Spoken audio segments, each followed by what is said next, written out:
Bonjour à toutes et à tous, c'est K2. Aujourd'hui, petite vidéo explicative sur l'ensemble des relations que Watson pourra avoir avec d'autres légendes de Apex, que ce soit des persos qu'on va avoir plus de facilité à contrer, ou à l'inverse des persos qui, eux, contrent Watson d'une manière assez violente. Je vais essayer de vous donner quelques tips et quelques conseils pour vous aider à gérer l'ensemble de cet écosystème entre les légendes et notamment entre Watson. Il faut savoir qu'il y aura des conseils qui vont être vraiment assez globaux, comme le premier conseil que je pourrais vous donner avant de rentrer dans la liste des personnages vraiment très détaillés. L'ensemble des persos qui envoient des objets, que ce soit l'ulti de Horizon, les bonbonnes de caustique, les ultis de caustique, tout ce qui est grenade, etc. L'ensemble de ces spells là seront totalement directement annulés par l'ult Watson.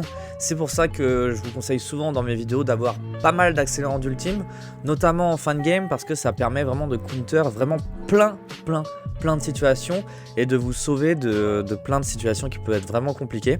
Donc un point très important, toujours avoir des accélérants d'ultime sur soi, c'est vraiment très important. La vidéo va être coupée en 3 parties. Une première partie sur les persos les plus faciles à contrer, une partie sur les persos qui peuvent à la fois être dangereux pour Watson mais qu'on peut contrer dans certaines situations.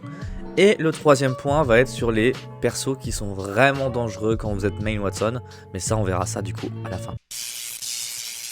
Ok, on commence tout de suite. Le premier perso qui est vraiment très facilement contrable quand vous jouez et quand vous êtes main Watson, c'est simplement Fuse. Pourquoi Fuse? Parce que l'ensemble de son kit du personnage est basé simplement sur tout ce qui est grenades, etc. Et comme je vous l'ai dit dans l'intro, l'ensemble des grenades et tout ce qui est objets qui sont lancés en règle générale va être contré par l'ulti de Watson. Donc c'est vraiment le perso le plus simple entre guillemets à contrer quand vous êtes main Watson. Vous avez juste à mettre un ulti et l'ensemble du personnage de Fuse, toutes ses capacités vont être vraiment annulées, qui l'empêchera pas de détruire des fences, etc. Mais si vous placez votre ulti au bon endroit, il ne pourra strictement rien vous faire, en tout cas via ses spells. Le deuxième perso c'est Vrace. Je vais vous expliquer par rapport à Vrace. On va pouvoir aussi se décliner sur d'autres personnages, mais je vais vous expliquer ça après. Vrace c'est pas forcément le personnage auquel on pense quand on fait une vidéo sur contrer d'autres légendes avec Watson, mais il y a vraiment quelque chose qui peut être vraiment destructeur pour les Vrace quand vous jouez Watson. Ça concerne son TP. Il faut savoir que le TP de Vrace, vous avez une certaine distance pour le mettre et ça vous fait vraiment un point d'entrée et un point de sortie. Bon, à partir de là, dans des games, les TP de Vrace sont jamais forcément posés toujours au bon endroit. Il y a beaucoup de main Vrace qui savent pas forcément placer leur TP à des bons endroits. Ce qui fait que quand vous tombez en game face à des TP Vrace, ce qu'il faut faire avec Watson, c'est simplement mettre 2 fences au niveau du TP. Alors pas faire des triangles ou des équilatéraux comme je vois certains mecs le faire dans des vidéos de Watson. Vous faites simplement 2 fences. Vous les faites traverser le portail, simplement. Comme ça, en fait, le truc, c'est que si une équipe a utilisé un TP Vrace pour aller se fight un peu plus loin, si jamais ils prennent des damages, ils vont revenir. Et s'ils vont revenir et que vous avez mis votre fence, et bah du coup, ils vont revenir, ils vont tous se faire stun par les fences. Vous avez juste à attendre et paf, vous prenez 3 kills très facilement. Parce que du coup, en plus, la plupart du temps, ils seront de dos. Parce que quand vous revenez d'un TP Vrace, vous avez le TP en face de vous. Vous faites pas un 180 quand vous revenez, donc ils auront même pas la visu sur ce qu'il y a derrière eux. Et si vous avez placé des fences au même moment, bah du coup c'est totalement gratos. Le seul truc avec Vrace, c'est que il faut savoir que quand elle phase, donc quand elle se fait son TP à elle peut passer à travers les fences et peut prendre des positions en intérieur si jamais vous êtes en solo versus duo ou des trucs comme ça. Pensez toujours à ça, qu'une Vrace peut toujours être le seul entre guillemets perso qui peut passer à travers vos fences sans avoir le stunt. Mais le truc principal c'est par rapport au TP. Par rapport au TP, on peut aussi mettre le personnage de H dedans.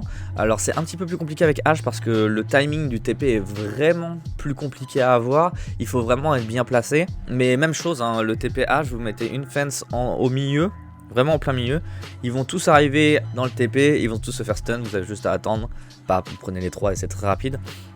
Là où c'est plus compliqué, c'est que comme je vous le disais, le TP de H a un timing qui est beaucoup plus serré, une distance qui est bien plus grande, qui fait que si vous avez un TPH qui est à 60 mètres, n'allez pas courir exprès pour mettre des fences parce que déjà le temps que vous arriviez au TP, ce sera mort, ils seront déjà arrivés et vous serez one clip. Et en plus de ça, vous mettrez vraiment à découvert alors que vous êtes le perso censé être le moins vous mettre à découvert. Donc ne prenez pas de risque, à moins qu'il y ait vraiment un TPH qui arrive sur le top de votre bâtiment, que vous avez le temps de monter et mettre des fences rapidement. Sinon ça sert vraiment pas à grand chose. Pour les persos 50-50, donc ce que j'appelle les persos 50, c'est des persos qui peuvent à la fois faire vraiment du mal au kit de Watson, mais à la fois qui peut être vraiment intéressant. Par exemple, il y a Gibraltar, JB. Faut savoir que si vous jouez contre un JB, vous devez être prêt toujours à remettre Defense parce que la bulle de JB, quand elle est placée, détruit l'intégralité Defense parce que ça brise le lien simplement. Donc si vous avez un JB qui vous joue, essayez de mettre Defense à l'intérieur de la bulle si vous pouvez, si vous avez le temps, et essayez de toujours consolider vos positions en amont et de réfléchir à où placer Defense pour que même si la bulle soit cassée, vous pouvez les refaire facilement après. Et ça c'est un coup à prendre et c'est vraiment très situationnel. Mais à l'inverse, l'ulti de JB qui va être le bombardement va être absorbé totalement par votre ulti. Donc encore une fois, comme je le dis depuis le début de la vidéo, pensez à avoir des accès en ultime, ça sert à ça. Autre perso, c'est Revenant. Revenant, il faut savoir que ces silences, s'ils sont arrivés dans votre ulti, eh ben ils sont bouffés, donc vous avez rien à craindre.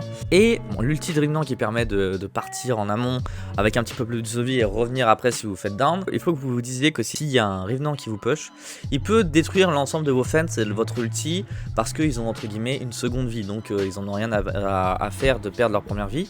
Donc soit vous allez tomber sur une team de Revenant qui va vraiment vous focus vous, ou focus des mates à vous pour en down 1 et ensuite une fois qu'ils reviennent à leur TP repush instantanément, ou alors et vous pouvez tomber aussi sur des teams qui vont arriver et essayer de détruire le plus de positions possible pour ensuite déclencher le push et que ce soit plus facile, notamment votre ulti qui reste la chose la plus vulnérable dans votre kit. Donc il faut toujours être prêt quand vous avez un Revenant, d'être prêt à refaire votre position, quitte parfois à laisser vos deux mates essayer de repousser la première vague, reconstruire vos positions si elles ont été détruites, je pense à vos fences, je pense à votre ulti, etc. Pour ensuite être entre guillemets en première ligne pour accueillir la deuxième vague quand ils seront revenus au totem et qu'ils repocheront parce qu'ils auront moins de vie et donc du coup ce sera peut-être plus facile de les down. Et un petit peu comme Race et Ash, si jamais vous êtes dans une game et que vous voyez un totem Revenant, mettez des fences à côté du totem. Alors là pour le coup, à l'inverse de Race et de Ash, pour le coup là vous pouvez vous amuser à faire plutôt un triangle. Des trucs pointus là. Au niveau du totem, bah, comme vous le voyez à l'image, en fait, simplement, j'essaie de vous montrer en même temps. Ce sera le même principe avec le TP de Race. Si jamais une équipe part jouer avec le totem de Revenant, se fait down, revient au totem, c'est pareil, vous aurez juste à attendre. Les 3 du coup sont direct respawn dans vos fences, et là vous aurez juste à attendre, et vous grattez 3 kills super facilement. Si vous jouez en trio, hein, sinon si vous jouez en duo, vous récupérez 2 kills, mais c'est le même principe. Ok, et maintenant, la dernière partie. Les persos les plus dangereux pour Watson. Donc là, à partir du moment où vous voyez les persos que je vais vous citer maintenant, donc vous savez qu'il y a des persos de ce type là, il faut vraiment que vous soyez très vigilant et que vous réfléchissiez vraiment à comment vous placez vos fans, comment vous placez votre ulti, etc. On va commencer par le moins dangereux des deux, il y en a deux. Le moins dangereux c'est Rempart. Rempart c'est pas tant face à la dangerosité du perso que vous allez devoir réfléchir, c'est plus que Rempart va littéralement vous bloquer des accès, que ce soit dans des bâtiments, que ce soit sur des couloirs, etc.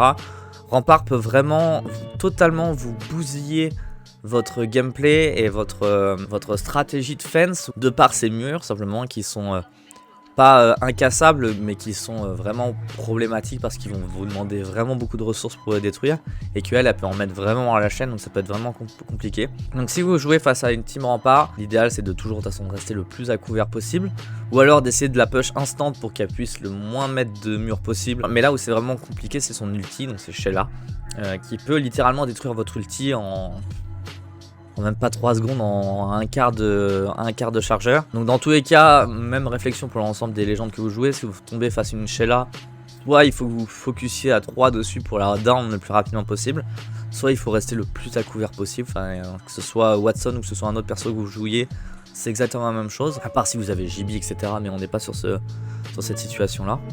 Donc voilà, pour Rempart, soit la push instant à 3 en prenant le risque de se faire down par ses collègues, soit de rester le plus à couvert et d'essayer de faire en sorte qu'une autre team puisse les push et de manière à les faire bouger, de manière à ce que vous puissiez reprendre votre espace. L'autre personnage qui peut être vraiment problématique pour Watson, c'est Newcastle. A l'inverse, le duo Newcastle-Watson est très très fort, mais Newcastle face à Watson peut être très compliqué aussi à jouer. Même principe que Rempart, soit son gros mur en ulti ou son mur en actif, ça peut vraiment être problématique parce qu'en plus son mur en actif lui permet de bouger en même temps. Son mur par contre ne casse pas les fences quand il passe à travers Mais par contre il peut jouer à travers la fence entre guillemets. Il peut mettre son mur derrière une fence à vous. Et donc du coup jouer juste derrière. Donc par exemple le coup de la porte avec un Newcastle va être faisable. Mais du coup il faudra qu'en plus vous contourniez son mur à lui. Donc c'est vraiment problématique, c'est vraiment pas évident. Et du coup forcément l'ulti de Newcastle qui va être très problématique de par le nombre de balles qu'il faut lui mettre. Et le fait que comme rempart il va littéralement vous bloquer encore plus l'accès qu'une rempart. Donc il faut toujours avoir ça en tête. Savoir que vous pouvez pas mettre une fence par dessus le mur pour la faire traverser, c'est pas possible. Donc ça va vraiment vous prendre un arc de cercle au niveau de l'endroit où il joue qui va être vraiment compliqué. Donc là pour le coup Watson ne sera pas du tout adéquate et vous pourrez vraiment rien faire, en tout cas avec vos spells. Le personnage le plus dangereux pour tout main Watson qui existe, et c'est vraiment une terreur sur terre quand vous êtes main Watson, c'est simplement le personnage de Crypto. Crypto qui peut littéralement détruire tous vos fences et votre ulti en 2 secondes. Voilà, c'est bon pour vous? Est-ce que c'est bon pour vous? Avec son IEM, il peut littéralement détruire toute une position, toutes vos fences sautent d'un seul coup. Donc à partir du moment où il y a un ulti Crypto, c'est soit vous êtes dans un bâtiment, soit vous prenez la décision de tout reconstruire en direct, en espérant que vous ayez toujours des excellents ultimes pour pouvoir vous remettre un ultime direct. Si vous avez un Crypto dans votre game, n'attendez pas votre cooldown d'ulti. Vous mettez un ulti, si vous sentez qu'il y a un Crypto pas loin, que vous voyez un drone, paf, vous mettez l'accélérant d'ultime. À partir du moment où vous avez déjà placé votre gène, vous remettez un accélérant direct de manière à en avoir un prêt en fait directement, peu importe la situation. Alors comme je vous disais, si vous prenez un IEM de Crypto, c'est soit vous replacez toutes vos fences directes, soit vous restez entre guillemets à couvert à votre équipe et vous tenez chacun une porte. Mais dans l'idée en tant que main Watson, même si vous mettez un petit peu en danger, essayez de refaire toutes les fences de manière à pouvoir tenir la position, notamment si vous êtes en fin de game. Voilà, j'espère que cette petite vidéo t'aura plu et t'aura donné des conseils par rapport au main, toujours dans l'idée de vous faire progresser en tant que Watson. Il y a peut-être des choses que j'ai oubliées, donc si jamais vous êtes des mains d'un autre perso et que vous tombez sur cette vidéo, n'hésitez pas à mettre en commentaire ce que vous pensez par rapport à votre perso. Je sais pas, par exemple j'ai pas parlé de Mad Maggie ou des trucs comme ça. Comme je disais en début de vidéo, il y a des persos qui n'ont pas forcément d'impact sur Watson et à l'inverse Watson n'a pas forcément d'impact sur eux, donc j'en ai pas parlé. J'ai voulu vraiment parler des principaux selon moi. Voilà, si j'ai oublié des choses qui sont assez importantes et que vous, si vous jouez une autre légende et que vous êtes déjà tombé face à des main Watson, comment vous avez pu déjouer les fences, etc. de par vos spells. Si vous avez trouvé des techniques, n'hésitez pas à les mettre en commentaire. Je vous invite à mettre un pouce bleu et un commentaire si jamais la vidéo vous a plu. Et si l'ensemble du contenu que je vous propose sur cette chaîne vous intéresse et vous plaît, je ne peux que vous proposer de vous abonner. Ça m'aide énormément, ça me fait extrêmement plaisir. Et moi je vous dis à la prochaine. Bonne game à tous. Ciao.